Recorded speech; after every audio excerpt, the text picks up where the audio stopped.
Hello and welcome to the Samaritans Purse International Health Forum today. Thank you for joining us. We hope that you all participate in our conversation today, so please feel free to chat with us in the feed down below. Before we get started, I'd like to have a quick prayer. Dear Lord, thank you for this time together. We ask that you would be blessed by the information that we're going to learn today, and that you would give us wisdom in how to apply it in all of our lives and in all of the circumstances that we find ourselves in. Thank you for the skill set and knowledge that you've given to Dr. Tom that he'll share with us today, Lord. In Jesus' name, amen.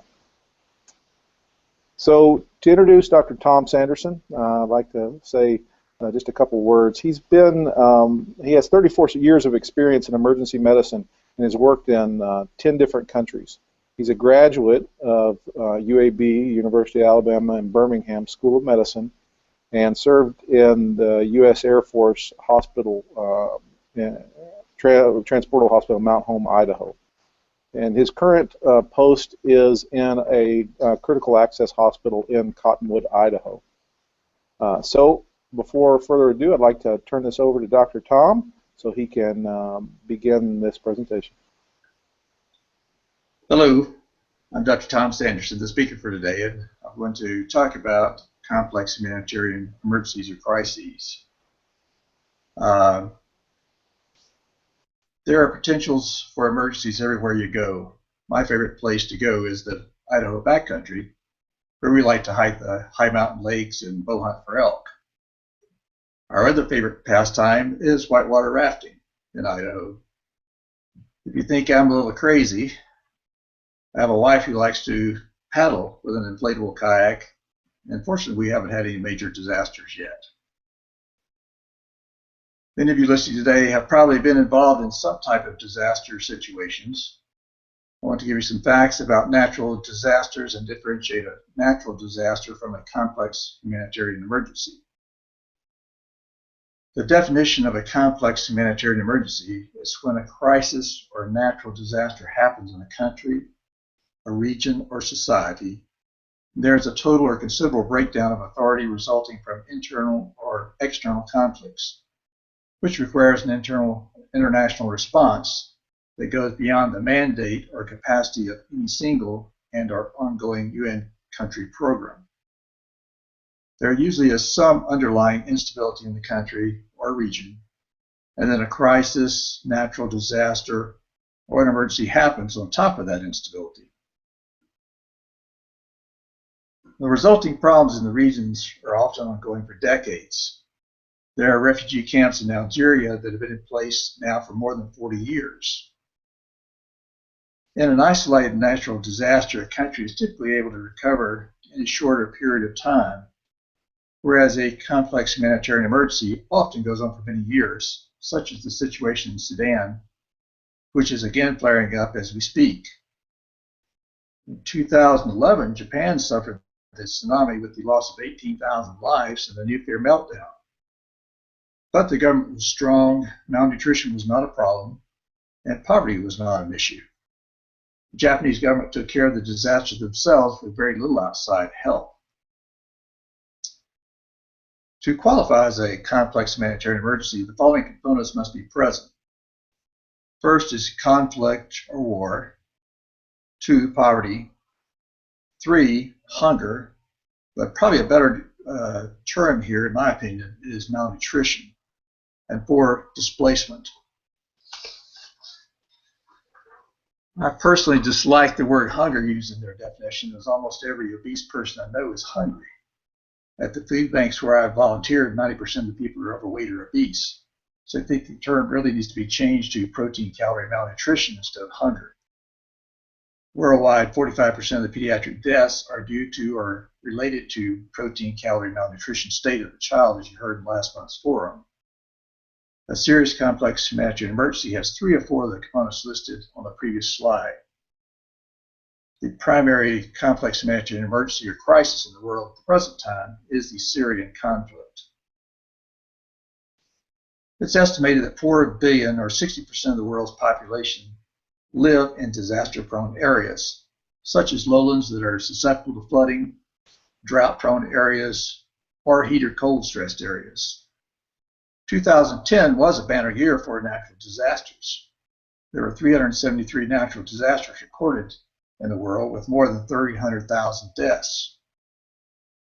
In resource-poor countries, the death rate is 12 times higher than in a high-income country for an equivalent natural disaster. When a natural disaster occurs in an income-rich country, they have high monetary losses and a low mortality rate. In poor income countries, they have low monetary losses, but a high mortality rate and increased rates of disabling injuries, which are not accounted for in dollars lost. Why is this true? Just think of how much time we watch the Weather Channel when a hurricane is threatening our coastline. The Weather Channel gives us minute-by-minute reports of when and where a hurricane is going to make landfall. This allows us to take shelter or move to a safe zone and move to avoid the danger.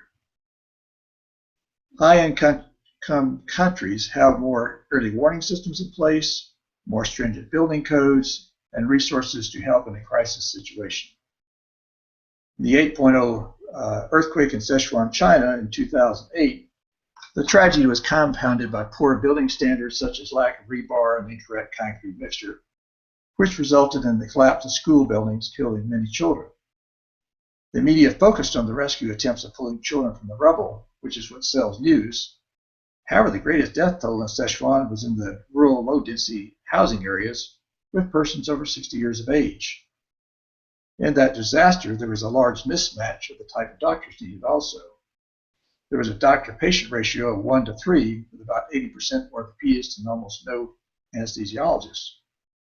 There were minimal mental health care workers, which were desperately needed, and very few primary care physicians to handle the non-surgical, life-threatening emergencies. 40% of the victims in that disaster were over the age of 60. I thought disaster medicine would be one gigantic trauma scenario, which is my forte. But what I discovered was that most of the deaths occurred in the first 20 minutes to 2 days before most physicians and NGOs, or non-governmental organizations, could even make a presence in the disaster zone. Much of disaster medicine can be primary care illnesses and injuries. So in disaster relief, surgeons are not always the main specialty needed. Primary care physicians are essential in the post-surgical care, the emergency care, as well as in the routine ongoing primary care. Patients still have heart attacks, strokes, seizures, and diabetic complications in these crises, and often at a higher rate due to the stress of the situation and the loss of medications. Many of the health clinics and hospitals may also be destroyed.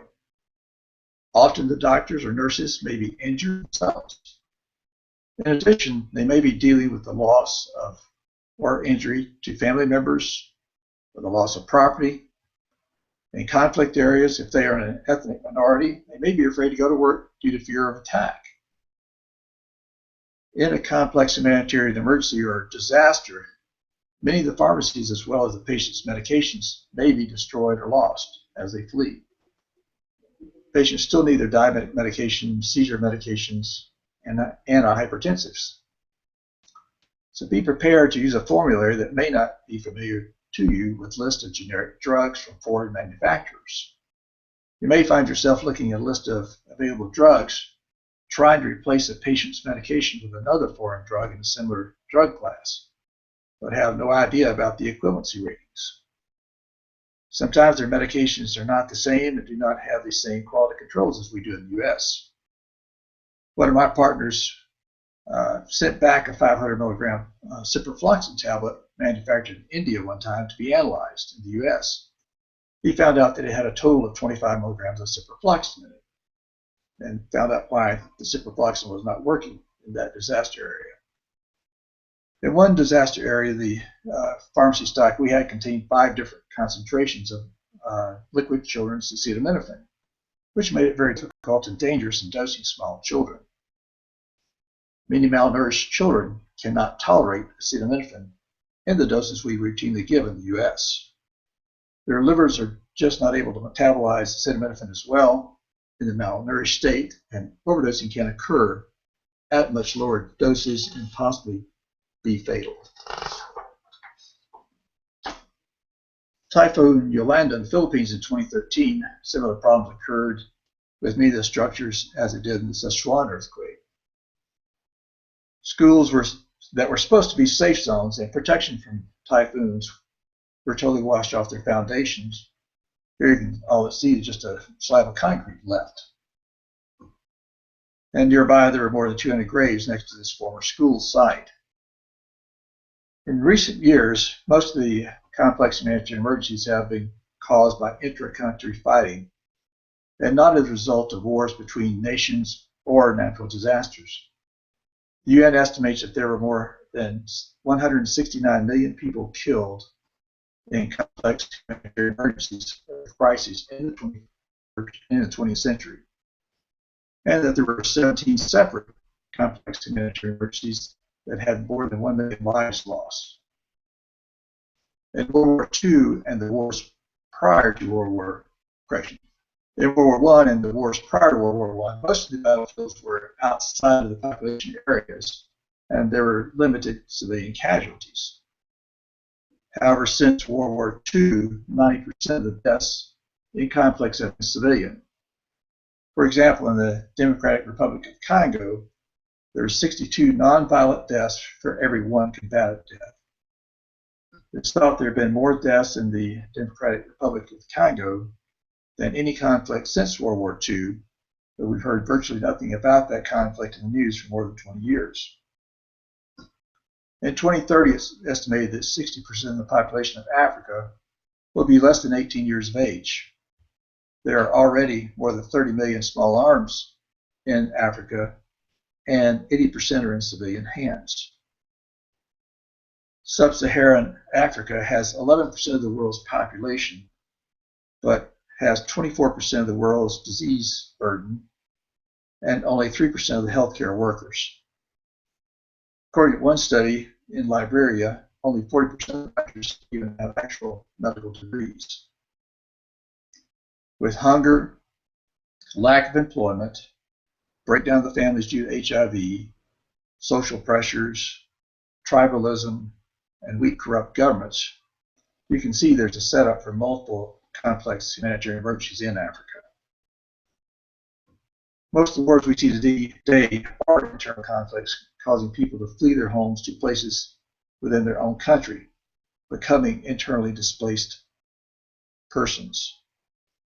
Prior to World War II, there were more refugees due to conflicts between warring nations.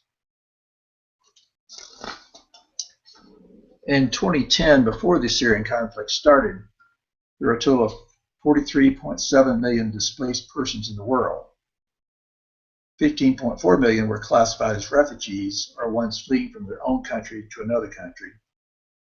27.5 million were classified as internally displaced persons, which are persons displaced from their own home but still in their own country of origin. With the Syrian conflict, there have been another 6 million refugees, expatriates added to those numbers, and another 6.5 million internally displaced persons in Syria. 1 out of 5 of the Syrian refugees entering Greece are children. This ratio is much lower than the actual percentage of children seen in the Syrian population. But this does follow the typical pattern of seeing predominance of male refugees. Why do we see this? Typically it's because males can travel faster and farther, and especially without their wives and children. Women and children are slower and left behind and become the internally displaced persons. As you watch news and video clips and watch photos, check out the number of refugees that are males versus the number of women and children that are in the independently displaced persons camps. Women and children comprise 80% of the internally displaced persons in camps. Refugees typically have about a 7 to 10 times higher mortality rate than the indigenous population. The independently displaced persons mortality rate, however, is even higher, being 20 times or more than the baseline mortality rate of the indigenous populations. There have been complex humanitarian emergencies in the past where unassigned internally displaced minors less than 5 years of age have had rates more than 180 times higher mortality risk. Samples of two big recent natural disasters, which we all are aware of, which many lives were lost in a very short period of time, were the Indonesian 2004 tsunami, where 280,000 lives were lost, Haiti, 316,000 lives lost. But many more lives are lost in internal conflicts, which occur over a longer period of time. Some examples of complex humanitarian emergencies with internal conflicts over the past 25 years includes Bosnia, where we lost 250,000 lives, Somalia, there were 350,000 deaths, Sudan had more than 600,000 lives lost, and that's still an ongoing conflict. Rwanda, there were 1 million lives lost there, and it's interesting in that conflict, 86% of the population claimed to be Christians at the time. Democratic Republic of Congo, more than 5 million lives lost. Syria, at the last count, was 470,000 lives lost. Combatants now often target civilians. They target the food distribution centers, churches, hospitals, which used to be considered safe zones, but now they're just considered soft targets and are no longer any safe zones. Civilians, and especially children, cannot tell a rescuer from a terrorist due to the fact that there are no uniforms. Kidnappings of aid workers has increased threefold in the last 10 years, as ransom from aid workers is now considered a good source of funding terrorist groups. The U.S. Department of Defense now has control over most of the U.S. aid funding in conflict zones. The military has used food, aid, or protection in combat zones to extract information at times. They also have used aid to selectively change behaviors of the local population toward the U.S. One of the problems is the U.S. moves commanders in and out every 6 to 12 months, and the commanders rarely make strong relationships with the tribal leaders, who have often lived there all their lives as well as all their ancestors for generations. An official who's only there for a few months is not even worth the effort to get to know, according to a tribal leader, much less be trusted. Most disaster areas in the world, people were more dispersed before, and there was more of a rural-based population. However, there has been a large migration to the cities in recent years. Many of these migrants are looking for work or protection from combatants. However, there's not enough infrastructure in most third world large cities to sustain the large influx of the populations.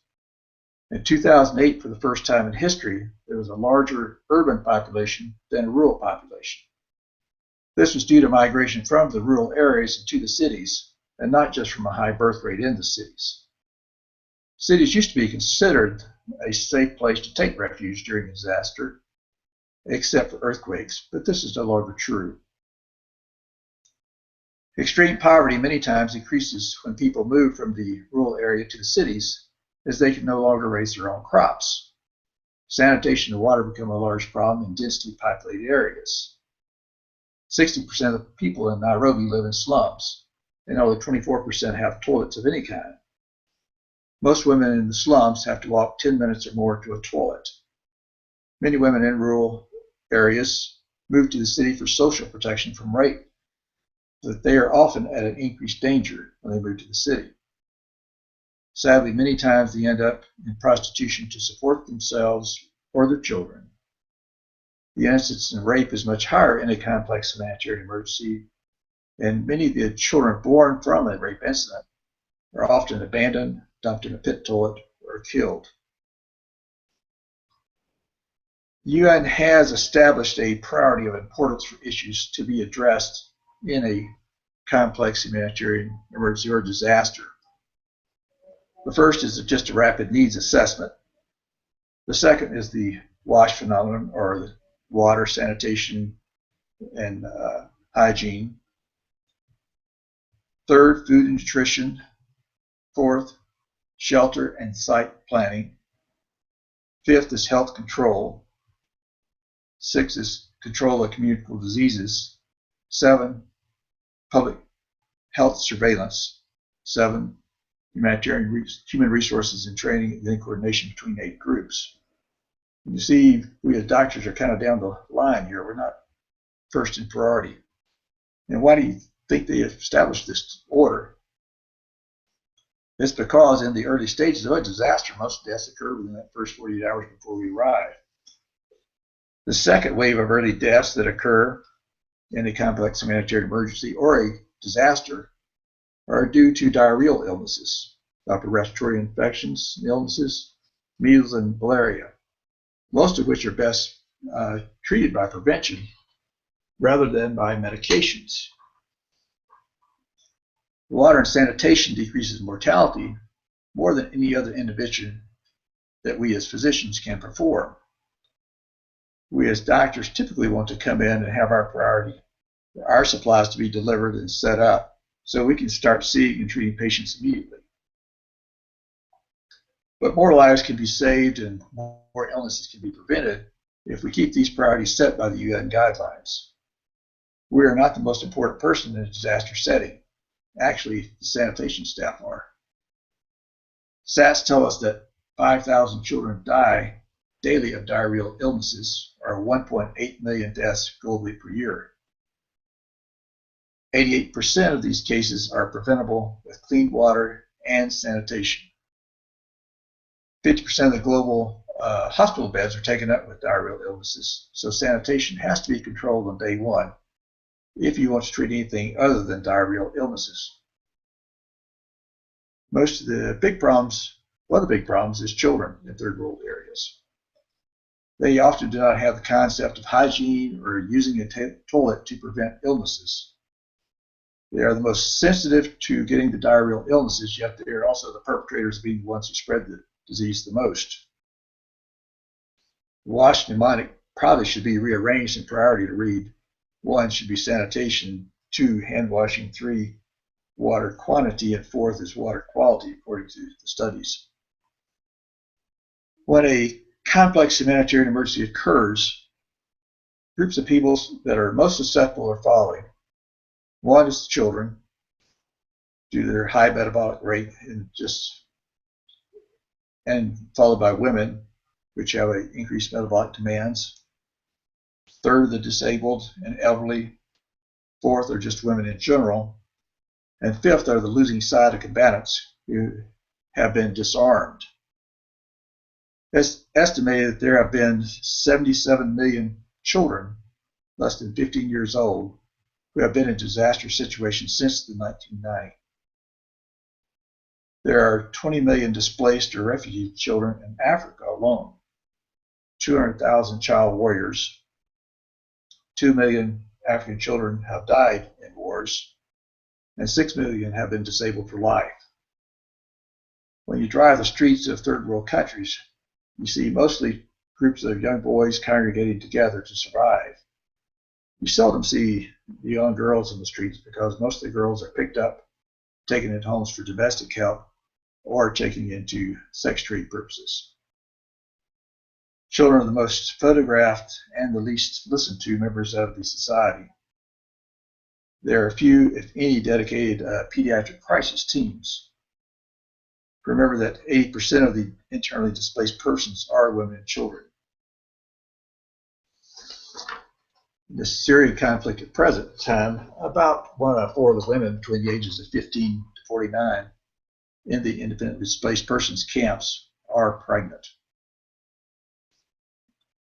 Children, due to their small size and mass, along with their high metabolic rates, do not have the reserves to withstand acute stressful environments. It's been stated that one severe bout of malnutrition in the first year of life has been associated with permanent irreversible brain damage. Children are hard to identify in disaster situations as they cannot tell you a full name or a relative's name, or where they live, especially a younger child. Therefore, they are very susceptible to being exploited. 1 million children are sold into sex trafficking each year. There's also a market for organs, and an orphan child is seldom missed in a disaster situation. Moms in disaster situations have been discovered trying to give their child to who they thought were an aid worker, saying the child was an orphan, hoping the child would get better care with the aid worker than what they would get with their own parent. Since a child cannot defend themselves, they have been exploited by aid workers who trade the child food and shelter for sex. Karen Oldness has a good book on children in complex humanitarian emergencies called How to Help Children in Humanitarian Disasters, and she puts on a conference each year that's good too, called Women and Children in Humanitarian Disasters. UNICEF has a program for children that's also called Return to Happiness that can be used for children in disasters and can be found on the web, because hopelessness is associated with an increased risk of death. We need to all realize that. In 1993, the United Nations Disaster Assessment and Coordination Response System was formed. Disaster relief took a big turn in the way agencies were looked at after the earthquake in Haiti in 2010. 70% of the people who flew into Haiti were not attached to any agency, were under 30 years of age with a backpack and a pair of sandals on, with no support, no food, no supplies, and yet they were coming to help. They had good intentions, but they were totally unprepared to support themselves and became part of the disaster problem, costing NGOs time, money, and effort to provide food and shelter for these young people instead of the earthquake victims. The United Nations Disaster Assessment Coordination has now required teams and personnel to be trained and be self-sufficient when they deploy to a disaster team. An organized response to disaster between teams in crisis will lead to better outcomes, so we do not end up with all surgeons and no anesthesiologists. If you want to help, please sign up for one of the disaster teams, such as Samaritans Purse, DART team, the Southern Baptist Disaster Relief Team, Medical Teams International, CMD's Global Health Relief Team, or other Christian-based organizations that may be a fit for you. Don't be a lone ranger, as you could be turned back at the gate of your destination due to the high newer standards imposed by the UN for participating in disaster relief. Or you could become part of the disaster, or worse, be a disaster statistic yourself. Besides that, you may be taking up a vital spot on the plane needed for a designated worker or needed supplies. Be sure that you're physically able to participate in the team. I thought I was in pretty good shape. I live at 5,000 feet, go hunt for elk at 9,000 feet in the mountains of Idaho, but we seldom have temperatures above 85 degrees with a maximum humidity of 40% Idaho. When I left for the Philippines, it was snowing in my house. The temperature, I went to 95 degrees plus 100% humidity by 9 a.m. in the morning. Combine that with a noisy environment, trying to sleep on a concrete floor on a camp mat, it physically drained me, and I was soaked and wet before I even started to work usually. There are more than 20,000 NGOs registered worldwide, but there are only about 30 NGOs that provide 95% of the humanitarian relief in disasters. Recently, problems have arisen in complex humanitarian emergencies due to some NGOs trying to become politically active in these crises. Some NGOs have spoken out openly against atrocities of individual governments and have been barred from countries. They may also be at risk for being targeted by warring factions. Some countries or their warring factions will not allow NGOs into their country to do any form of humanitarian assistance. Some have blamed China and Russia, as they are on the UN Security Council. And they have blocked the UN from going into several internal conflicts in recent years. This is most likely due to the fact that Russia and China have their own internal conflicts in which they don't want the UN sticking its nose into. And we do have to look at it from the standpoint of Russia and China. How would the U.S. have like UN sticking its nose into Ferguson, Missouri in 2014? In 1994, the International Red Cross and the Red Crescent movement outlined a 10-point professional code of conduct for NGOs to abide by and agree to when working in disaster zones. First was the humanitarian imperative comes first. 2, aid is given regardless of race, creed, nationality of the recipients, and without adverse distinction of any kind. Aid priorities are calculated on the basis of need alone. 3, aid will not be used to further a particular political or religious standard. 4, we shall endeavor not to act as instruments of government foreign policy. 5, we shall respect customs and culture. And I have blown this many times. I've stepped in many cow pies over the last year saying culturally inappropriate phrases, giving culturally inappropriate hand motions, trying to shake Muslim women's hands. So be attuned and listen to your host and try to keep out of trouble. We shall attempt to build disaster response on the local capacities. 7, ways shall be found to involve program beneficiaries in the management of the relief aid. 8, relief aid must strive to reduce future vulnerabilities to disasters as well as meeting the basic needs. 9, hold ourselves accountable to both those we seek to assist and those to whom we accept resources from. And 10, under information, publicity, and advertising activities, we shall recognize disaster victims are dignified humans and not hopeless objects. When you look at disaster teams, it's good to look and see how long they stay.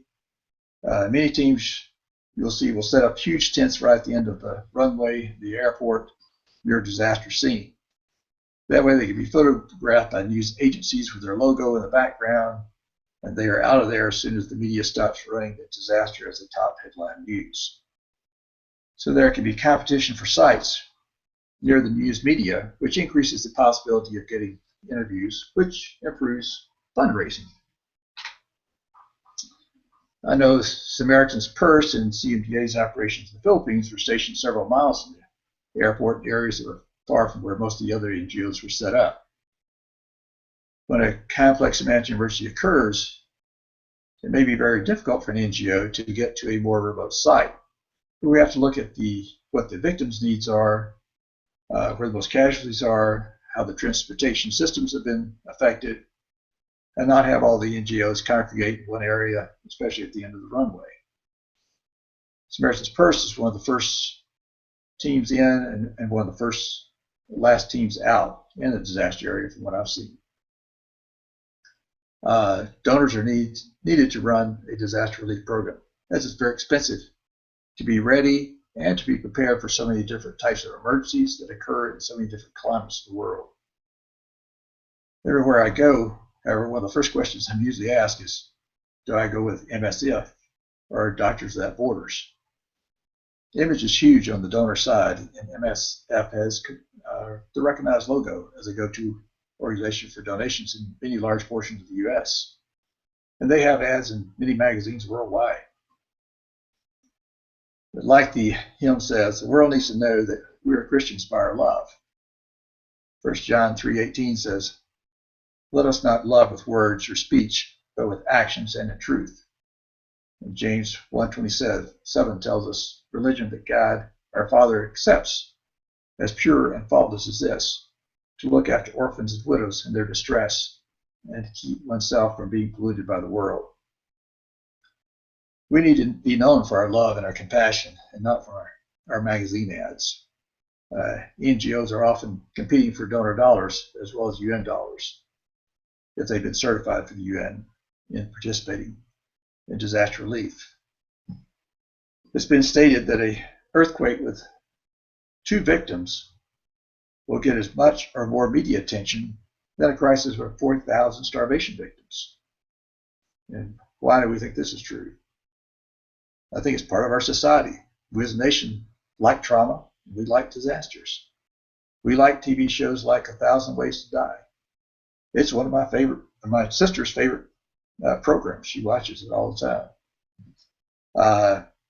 Many people in developed countries have the idea that famine victims did not plan well on their crops, or that they didn't work hard enough, or that in some way it was due to incompetence or laziness on the part of the farmer. We in the U.S. have no concept of farming in a resource-poor environment. In the 2011 incident in the U.S., millions of dollars were given to each victim. Total donations were like $1.88 billion. People could identify with that type of tragedy happening to them, so they gave. $5 billion were given in the 2004 Indonesian tsunami to victims. And more than $15 billion were given to the earthquake in Haiti in 2010. During that same period of time, however, Pakistan had the worst monsoons on their history, and it was affecting 20 million people and a fourth of the area of the whole country. Yet that disaster was worse than the 2004 tsunami, the 2005 Kashmir earthquake, the 2008 Dardis cyclone, and the 2010 Haitian earthquake combined. Yet Pakistan received almost no money and no news coverage. Why did this disaster not receive any coverage or donations? And a lot of people ask that question. And the country was seen as an area that harbored terrorists. And the Prime Minister of Pakistan even stated that his own people would not give money to the disaster, as the government was seen as corrupt. People give when they see tragedy on TV, but soon forget that the crisis is still ongoing. Donors are often well-meaning, but often send inappropriate supplies, medications, and clothing also. Studies show that more than 50% of the medications donated are not appropriate and have to be destroyed. During a cold winter month, donors from Wisconsin sent container loads of winter clothes to the refugees in the Sudan, where it was 120 degrees. I saw wool blankets being handed out in the Philippines, which is the last thing that I would have wanted. In the Bosnian crisis, there was like 17,000 tons of donated supplies that took $34 million just to destroy and get rid of. So it's usually best to send the money to the NGO you want to support so they can buy supplies locally that are cheaper, that are more culturally appropriate, and save on the shipping. This also, when they buy locally, helps to restore the local economy during a disaster. So in conclusion here, your time, your talents as a sanitation worker, a teacher, a mental health worker, a cook, or a medical personnel in any type of field, as well as your monies are all needed. And well, thank you for your time and attention, and hope to see you on the field someday. Thank you, Dr. Tom. Enjoyed that very much. I have a couple of questions for you before we open it up to all of our viewers. As you know, we just got back from our Ecuador response here at Samaritans First, deploying our first field hospital. After the late April 18th, I believe it was, earthquake. And it struck me, in some of these natural disasters, there's very localized destruction. It's not always widespread, everything is destroyed, and that's the way it was there. And so we were very careful to aid the areas and the things that we needed to do without damaging local infrastructure. There was still some health infrastructure that was operating. So I just wanted your comments on what you think and some basic principles that guide you when you're out there to both help the people that are in need and not damage the long-term health infrastructure that's present before the disaster. That's true in a lot of different situations. You see a lot of medical teams going out into different countries, and they go in and take all these medications that They may not be able to refill or replenish, or it may not be the same type of medications they give people to, and they really can destroy the infrastructure of the local medical personnel there. They take away the income of the local medical personnel, and they kind of are downgraded because here comes a bunch of U.S. doctors with a lot of medications they're giving out free, and they may be on, they may give them a free beta blocker, then the beta blocker may not be available, may be on an ACE inhibitor. That's the only thing they can get in their country or area. So there becomes a lot of switching of medications quite often when teams just go in and don't use local medications in a local formulary. So it becomes difficult.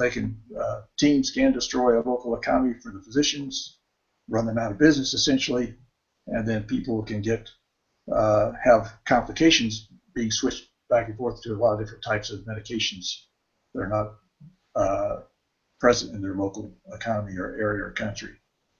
So that is a big concern, I think, when we have teams go out.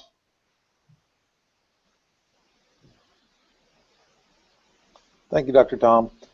Another question for you is along the lines of safety. You commented on it multiple times that humanitarian aid workers are now a target. They're seen as a revenue stream for terrorism. And so that has to factor into every decision to respond to certain disasters, especially with slow onset, complex disasters like you're speaking about. So what, from a security, from a safety standpoint, what goes through your mind? What are the things that you're looking at before deploying or going out with whatever group you happen to be going out with, both for your personal safety and for the teams that you're going out with? What are the things that go through your mind before you feel like you can respond? Well, I guess just on the scene basis, I would be looking at one of the favorite terrorist ploys right now is to set off a smaller type of bomb explosion, draw people in, especially medical personnel, and then have a larger, bigger secondary device that they get the medical personnel with. So I think that's always scene clearance of a disaster is important, and safety people need to be going in quite often before you just bring teams of for a response into a disaster area, especially from some type of explosive type device if you're entering that type of area. It is a concern.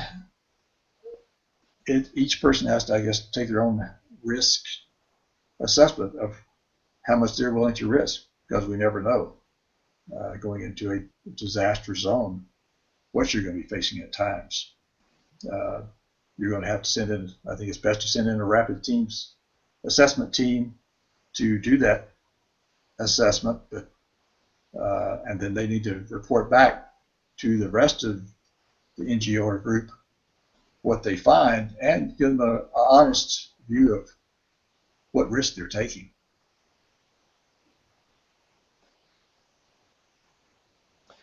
So, Dr. Tom, thank you very much. I want to just invite our viewers to put their comments and questions in the feed below, and we'll go ahead and ask Dr. Tom and get more information. While we're waiting for everyone to catch up with us, we just want to talk a little bit about what we're doing here at Samaritan's Purse. So in case anyone viewing it is interested, they can join our team. Specifically, we just deployed our first emergency field hospital to the earthquake zone in Ecuador. We set up in a town, Chone, Ecuador, which was heavily damaged and had its hospital and infrastructure destroyed. We were there April 18th to the July the 1st, and we're about two and a half months on site and did full gamut surgical care. Ended up doing almost 300 operations and saw a few thousand patients. We need help from all different medical specialties.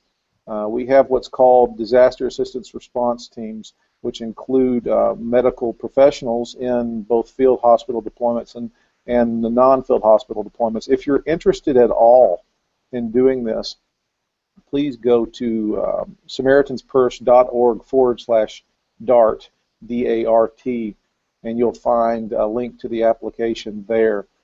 So if we need all kinds of medical specialties, medical technician, lab technician, x-ray techs across the board. So if you're at all interested, go there and fill out that application, and we'll get back to you and include you in our future responses. So I just wanted to stick that plug in there for what we're doing medically at an increased capacity level now, and invite everyone to be a part of that. Okay. So we have a comment here. I just wanted to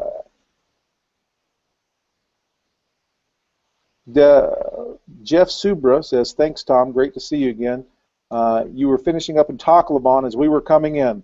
Thank you for your insights. Thanks.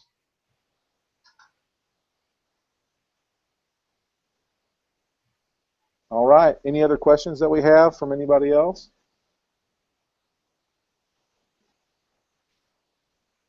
All right. Well, thank you, Dr. Tom. I appreciate your time and this excellent lecture on this topic. Look forward to speaking to you soon, even more about future disasters.